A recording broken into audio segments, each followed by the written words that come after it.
Welcome to the BaldurNBA 2015-2016 NBA preview.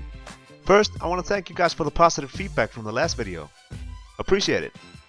Now, we are up to the next two teams. First, the 14th seed in the Eastern Conference, the Brooklyn Nets. Might be underrated at 14, but we'll see. The Nets took a step back last season after losing Paul Pierce and Kevin Garnett. They ended up in the 8th seed with 38 wins and 44 losses. They eventually lost to the Hawks in 6 games. The Nets' best results in the NBA came in 2002 and 2003 when they were located in New Jersey. Led by Jason Kidd, they managed to reach the NBA Finals in back-to-back years, but fell short to the Lakers and the Spurs. Now let's see what the Nets did this summer. A lot of roster changes for the Nets. In the draft they got Rondae Hollis-Jefferson with the 23rd pick, and then they got Chris McCulloch with the 29th pick. Other players they got were Andrea Bargnani, Thomas Robinson, Shane Larkin, Donald Sloan, Wayne Ellington, and Dante Jones. Players that left were Alan Anderson, Mirza Teletovic, Darren Williams, and Mason Plumlee, along with other less significant departures. Biggest move of this summer is definitely that Darren Williams is no longer with the Nets, when the Nets bought him out of his contract. According to sources, Darren was pretty much one step out of the door with the Nets. It's safe to say that his stay with the Nets was below expectations, because 5 to 6 years ago it was debated if he was the best point guard in the NBA, between him and Chris Paul. Those days are far behind us now. The rest of the Nets additions are mostly below average, so nothing to be excited about. Unless you're a Celtics fan, of course. We'll get to that later. Let's check out how the rotation might possibly look like. At center we'll see Brook Lopez, who managed to stay healthy last season. Gives you 18 and 7 and is pretty much the Nets' best player at this point. Will be interesting to see if the Nets try to shop him around, because he was almost traded to the Thunder at last season's trade deadline. Then you have Bargnani coming off the bench to back him up. Thaddeus Young is back after signing a 4-year, $50 million contract. Don't really know about that, but he's a solid player. Joe Johnson averaged 16 points per game last season and is on his last year of his current contract with the Nets. He will be the second highest paid player in the NBA this season, with $25 million, only behind Kobe. I need to get his agent. Damn. Then in the backcourt they have Bojan Bogdanovic, who had a nice rookie season. By his side, replacing Darren Williams, in the starting lineup they have Jarrett Jack. Nothing really too exciting about the roster. The Nets will probably hope that Rondae Hollis-Jefferson is a steal. We'll see how it pans out in Brooklyn. Man, what can you say about the Nets? They are pretty much a mess and things are not looking great for the future. The trade they did with the Utah Jazz is not looking good right now.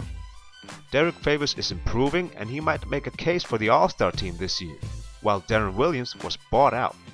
And that's just a small part of it. The trade they did with Boston when they got Kevin Garnett and Paul Pierce. What a robbery by Danny Ainge. The Nets gave away to the Celtics 3 first-round picks in 2014, who ended up as James Young, the first-round pick of 2016 and 2018. That's not all. The Celtics can swap their first-round pick with the Nets in 2017 if they want to, which they probably will. And one thing about these picks, they are all unprotected. Every single one. The Nets could have traded away 3 top 5 picks. Somewhere, Danny Ainge, the Celtics GM, is laughing his ass off.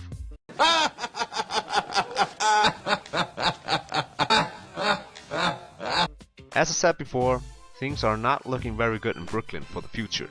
To finish things off, I'm not sure if the Nets make the playoffs, but they are capable of being higher than this 14th seed, if they decide to keep Joe Johnson and Brook Lopez. On to the next team. As the 14th seed in the Western Conference, I have the Denver Nuggets, who had a season to forget. They ended up as the 12th seed, winning 30 games and losing 52. The Nuggets have managed to go 3 times to the Western Conference Finals, last time in 2009, when Melo led the team along with Chauncey Billups. Let's check out the moves made by the Denver Nuggets. With the 7th pick in the NBA draft, the Nuggets got Emmanuel Mudiay. They hired a new head coach in Mike Malone, who was surprisingly fired last season from the Sacramento Kings. Other players they got were Kostas Papanikolaou and Nikola Jokic. Players they lost were Ty Lawson and other less significant departures. The clear headline here is the expected departure of Ty Lawson, who had been having trouble off the court. So you can say Emmanuel Mudiay was pretty much a no-brainer when he landed in the arms of the Denver Nuggets on draft night. Now to the Nuggets rotation. Danilo Gallinari and Wilson Chandler both return on new contracts. Hopefully Gallinari can return to his old form after tearing his ACL 2 seasons ago. Apparently something went wrong in the initial ACL surgery, so he had to get under the knife again, but now he's back and played for Italy in the Eurobasket. Jusuf Nurkic might get the starting nod over JJ Hickson. Jusuf played well in his rookie season for the Nuggets. Their bench isn't that bad for a team ranked this low, but it's not gonna get the team far. Arthur, Foy and Barton, guys that are not gonna start anywhere, except for the Sixers, but average bench players. Then the rookie at point guard, Emmanuel Mudiay, who I predicted in my NBA draft review to win Rookie of the Year, which I still stand by. He will benefit from being teammates with Jameer Nelson, a nice veteran player to mentor Emmanuel. Emmanuel looked very good in Summer League and was sort of an unknown to many people because he chose to play in China instead of college with SMU. A big point guard at 6'5" and at 200 pounds. So physically he's going to be good in the NBA. His ceiling might be Orlando's Penny Hardaway. Not bad at all. Larry Brown, the coach of SMU, has spoken very highly of him and says he's the best player in the draft. To finish things off, the Nuggets are in a downswing. We might see some players not named Mudiay and Nurkic get shopped around and possibly traded. The playoffs are unlikely unless Coach Malone and Mudiay catch us by some big surprise. That's it for now. We might be visiting a big market next episode. Tune in. Thanks for watching, like, subscribe, and peace.